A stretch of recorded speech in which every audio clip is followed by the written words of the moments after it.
மூவிஸில், கார்ட்டூனில், காமிக்ஸில் இதில் எல்லாத்துலேயுமே சூப்பர் பவரை வச்சு நிறைய பேர் நிறைய கார்ட்டூன்ஸ் பண்ணுவாங்க. ஆனால் அதுவே ரியல் லைஃப்பில் ஒருத்தருக்கு சூப்பர் பவர் கிடைச்சா? ஒரு சிலருக்கு பிறக்கும்போதே சூப்பர் பவரோடு பிறந்திருப்பாங்க. ஒரு சிலர் ஏதாவது ஆக்சிடென்ட் மூலிமா சூப்பர் பவர் கிடைச்சிருக்கும். அப்படி யார் யாருக்கு சூப்பர் பவர் கிடைச்சிருக்குது அப்படிங்கிறத தான் இந்த வீடியோவில் நம்ம பார்க்க போகிறோம்.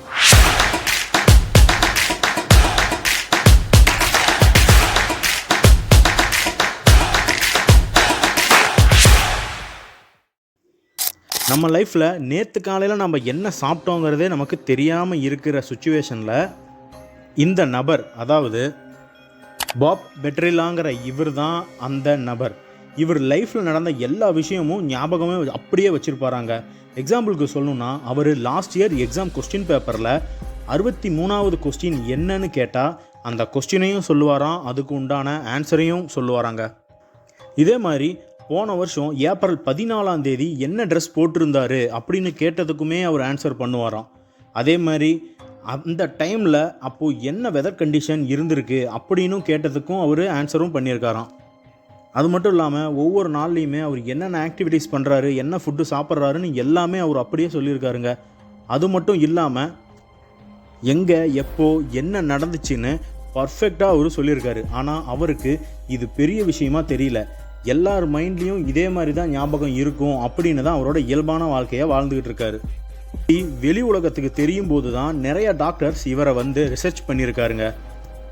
அப்படி அவங்க ரிசர்ச் பண்ணும்போது இவர் மூளையில் ஹைப்பர் தைமீசியாங்கிற டிசீஸு பரவிருக்கு அப்படிங்கிறத எல்லா டாக்டருமே கண்டுபிடிச்சிருக்காங்க.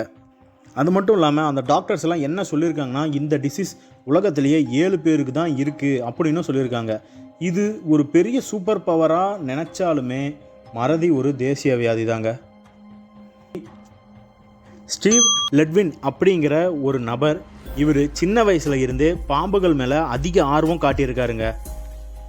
எந்த அளவுக்கு ஆர்வம் காட்டியிருக்காருன்னா, பாம்புகளை எடுத்து அவர் மேலே கடிக்க விட்டு அவர் ரிசர்ச் பண்ணுறாரு. அந்த அளவுக்கு அவருக்கு ஆர்வம் வந்திருக்குது.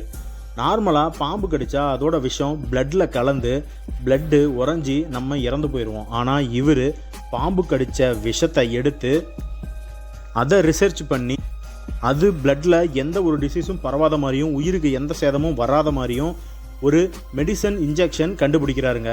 இதனாலேயே இவர் தினமும் ஒரு கொடூர விஷம் இருக்கிற பாம்பை எடுத்துகிட்டு ரிசர்ச் பண்ணியிருக்காருங்க. அது எந்த மாதிரி ரிசர்ச்னா, இவர் மேலே விட்டு அந்த பாம்பை இவரையே கடிக்க விடுறாரு. இந்த மாதிரி கடந்த 30 வருஷத்தில் 1100 பாம்புகள் கிட்டத்தட்ட இவரை கடிச்சிருக்கு. இவ்வளோ பாம்புகள் இவரை கடித்தாலுமே இவருக்கு எந்த வித சைடு எஃபெக்டும் எந்த ஒரு மரண பாதிப்பும் இப்போ வரைக்குமே எதுவுமே இல்லைங்க. அவர் இப்போவும் உயிரோடு தான் இருக்கார்.